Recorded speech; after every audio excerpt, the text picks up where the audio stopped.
ছাৰবাইদেউসকল অসমত OPS অৰ্থাৎ পুৰণি পেঞ্চন পুনৰ প্ৰৱৰ্তন সন্দৰ্ভত সদৌ অসম কৰ্মচাৰী পৰিষদে আজি কেইবাটাও গুৰুত্বপূৰ্ণ খবৰ দিছে। হয়, এয়া চাওক, এই পেপাৰখনতে আজিৰ এই গুৰুত্বপূৰ্ণ খবৰটো আছে। প্ৰথমতে আছে অসম শিক্ষক কৰ্মচাৰী সমন্বয় সমিতি পুৰণি পেঞ্চন ব্যৱস্থা বাহাল ৰখাৰ দাবী। তলত কৈছে ৰাজ্যখনৰ 2013 আৰু তাৰ পিছত পদ প্ৰাধিকৰণ হোৱা শিক্ষক কৰ্মচাৰীসকলক নতুন ৰাষ্ট্ৰীয় পেঞ্চন আঁচনি অৰ্থাৎ NPS আৰু সংযুক্ত পেঞ্চন আঁচনি UPSৰ পৰিৱৰ্তে পূৰ্বৰ পৰা প্ৰচলিত পুৰণি পেঞ্চন আঁচনিৰ অধীনত অৱসৰকালীন সকলো সুবিধা প্ৰদান কৰিবলৈ ৰাজ্যৰ মুখ্যমন্ত্ৰী ডক্টৰ হিমন্ত বিশ্ব শৰ্মা ডাঙৰীয়াক আহ্বান জনাইছে। শুকুৰবাৰে সদৌ অসম শিক্ষক কৰ্মচাৰী সমন্বয় সমিতিৰ সভাপতি সুনন্দ কলিতা আৰু সম্পাদক পৰমানন্দ মজুমদাৰ, প্ৰচাৰ সম্পাদক সঞ্জীৱ কুমাৰ দত্তই সংবাদ মাধ্যমক এই কথা সদৰি কৰে।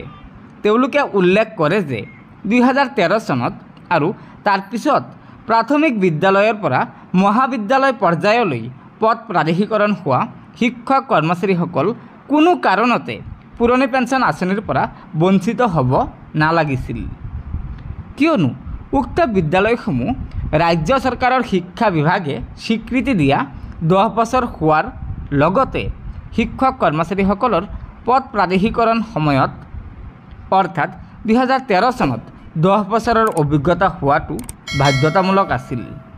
সেই অনুসৰি উল্লেখিত বিদ্যালয় আৰু শিক্ষক কৰ্মচাৰীসকল 2003 চনতে 10 বছৰ সম্পূৰ্ণ কৰিছিল, অৰ্থাৎ 2003 চনতে 10 বছৰৰ অভিজ্ঞতা সম্পূৰ্ণ হয়। আনহাতে মাধ্যমিক পৰ্যায়ৰ বিদ্যালয়সমূহে FC আৰু বিত্তীয় সাহায্য লাভ কৰিছিল। ইফালে অন্যান্য শিক্ষানুষ্ঠানসমূহেও লাভ কৰিছিল বিত্তীয় সাহায্য।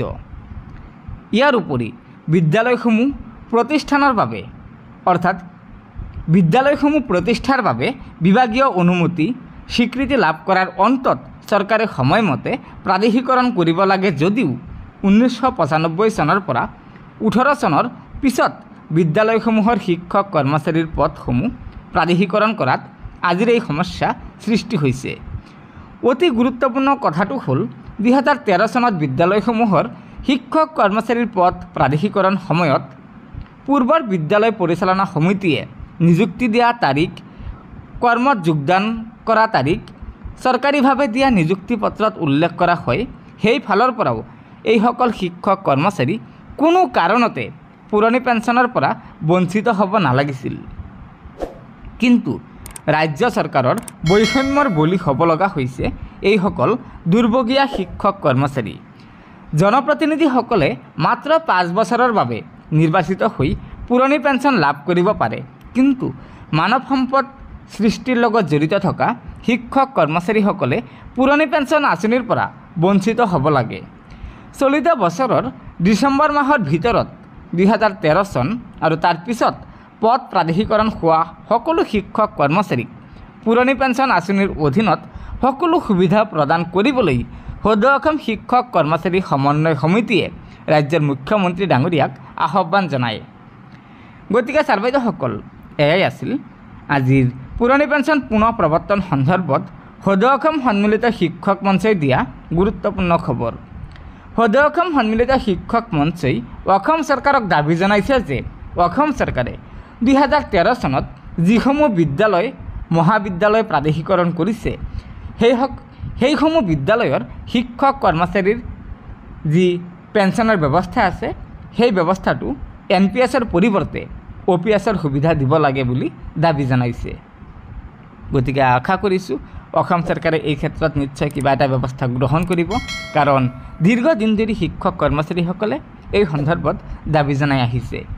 গতিকে লগৰ বন্ধুবৰ্গক এই ভিডিঅ'টো শ্বেয়াৰ কৰি আজিৰ এই গুৰুত্বপূৰ্ণ খবৰটো জনাই দিব আৰু নতুনকৈ অহা ছাৰবাইদেউসকলে অনুগ্ৰহ কৰি আমাৰ এই চেনেলটো ছাবস্ক্ৰাইব কৰি ল'ব।